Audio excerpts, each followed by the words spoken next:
Hillary Clinton is the most corrupt, dangerous person ever to run for president of the United States. Anybody who votes for her without taking this into consideration is a lunatic. So let me explain, and I'm going to post the sources for everything I'm saying. First of all, she is a pathological liar. She cannot tell the truth if it hit her in the face. Benghazi, complete lie. We know from the email testimony that night she knew that she said to her daughter and two state leaders, world leaders, that it was a Al-Qaeda-inspired terrorist event. But because it didn't fit Obama's re-election political narrative, she and he and Susan Rice all lied repeatedly, including to the families of the 4 dead people at Benghazi, that it was based on some video that nobody watched. She just lied through her teeth about it. And then she claimed she was under sniper fire when she wasn't. She said she was named after Sir Hillary when he was famous after she was born. She lied clearly about the email, saying there was nothing that was on her server that was classified when there clearly was. She is just a pathological liar and completely amoral. Have you heard the tape of her laughing when she was a lawyer and she laughed about getting a child rapist acquitted on a technicality? Or when she was taking questions recently and one of the people in her audience talked about choking Carly Fiorina and she just laughed it off? And scandal after scandal, dozens of scandals that in the media is always covered for her. The Whitewater scandal, the cattle scandal. How about her leading the charge to discredit all of the many, many, many women who have claimed that Bill Clinton assaulted them? And how about the 80 dead acquaintances of the Clintons died under mysterious circumstances after they crossed them? And I'll provide a link to that whole list.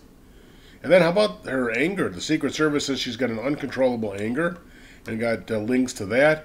And they say she's unstable mentally. Even her top aide, Huma Abedin, recently, in an email was disclosed, talked about whether she thinks she's possibly mentally unstable. And then her war on women, it's bizarre. As Secretary of State, she traveled all over the world, went to countries where women are treated horribly, never said one word. Yazidi women are being raped and sold into sexual slavery, doesn't say one word.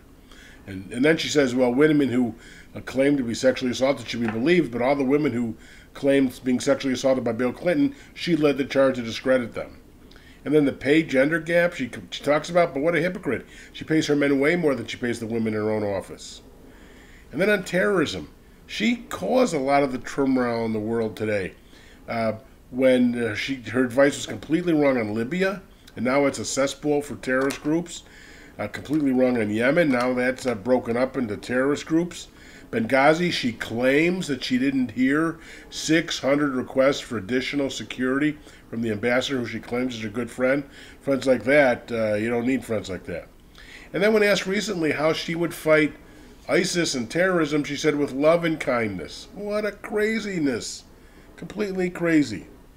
And her top aide, Huma Abedin, is a Muslim who's got deep connections to the Muslim Brotherhood. Been her top aide for many years. Doesn't that bother anybody? And then I'm going to provide links to her long history of anti-Israel behavior, except, of course, when she needs Jewish votes, being a senator from New York, or her needs Jewish money. But a long history of anti-Israel activity. And these emails disclose that she was getting emails from Sid Blumenthal, who the White House specifically told her she could not have in her employment. And he was forwarding vicious anti-Israel, anti-Semitic emails from his son, and she didn't say one word about that. Doesn't that bother anybody? And then she's as radical or more radical than Obama is on economic matters. She did her thesis on Saul Alinsky, the radical rules for radicals guy. And then, perhaps one of the worst of all, how often she sold out the nation so that she could make some bucks for her phony foundation, which is non-charitable at all. It spends a little money on charity, but mostly funds their lavish lifestyle. They spent $24 million last year on airfare, getting nice private air accommodations.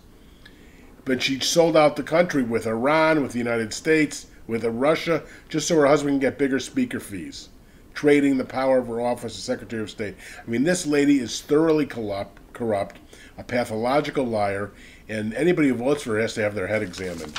Be a huge danger to the United States. She's only out to enrich herself and her husband and doesn't care about selling out the country.